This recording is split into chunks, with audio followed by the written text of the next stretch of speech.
တမောင်းရမှာအသေးများနေဖြစ်တောင်သူများကိုတကူးတယောက်ချင်းဆောင်ရွက်နေသည်မှာ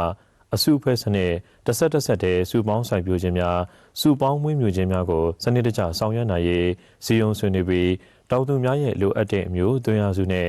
အရင်းအနှီးများရရှိစေရေးထွန်ရက်ဆိုင်ပြိုခြင်းရိတ်သိမ်းခြင်းဆိုင်ရာစက်ကရိယာများအသုံးပြုနိုင်ရေးပုဂ္ဂလိကလုပ်ငန်းရှင်များနဲ့ပူးပေါင်းပြီးဝန်ဆောင်မှုပေးရန်နဲ့လိုအပ်တာများကိုတမဝါယမနှင့်ကျေးလက်ဖွံ့ဖြိုးရေးဝန်ကြီးဌာနမှ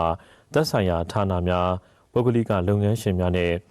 ပူးပေါင်းကူညီပံ့ပိုးဆောင်ရွက်သွားမှာဖြစ်ကြောင်းရောင်တိုင်းဒေသကြီးဗဟန်းမြို့နယ်ရှိရောင်တိုင်းဒေသသည်တမဝါယမဦးစီးဌာနမှဒီကနေ့မနက်ပိုင်းမှာပြည်ထောင်စုဝန်ကြီးဦးမျိုးစောသိန်းကတမဝါယမအသင်းသားများနဲ့တွဲဆုံမှာကြားစဉ်ထည့်သွင်းပြောကြားပါတယ်ဆက်လက်ပြီးသက်ဆိုင်ရာတာဝန်ရှိသူများကစိုက်ပျိုးရေးမှာစပါးဝါနဲ့စီရွက်သီးနှံစိုက်ပျိုးမှုအခြေအနေများ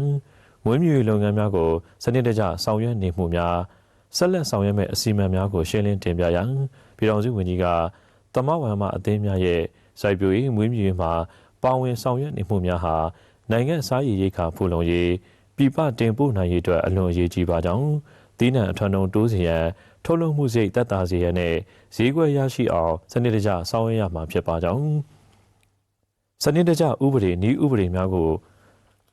လိုက်နာဆောင်ရွက်ကြရန်လိုကြောင်းပြောကြားကာအသင်းသားများရဲ့တင်ပြချက်များပေါ်လိုအပ်တာများပေါင်းစပ်ညှိနှိုင်းဆောင်ရွက်ပေးခဲ့တယ်လို့သတင်းရရှိပါတယ်ခင်ဗျာ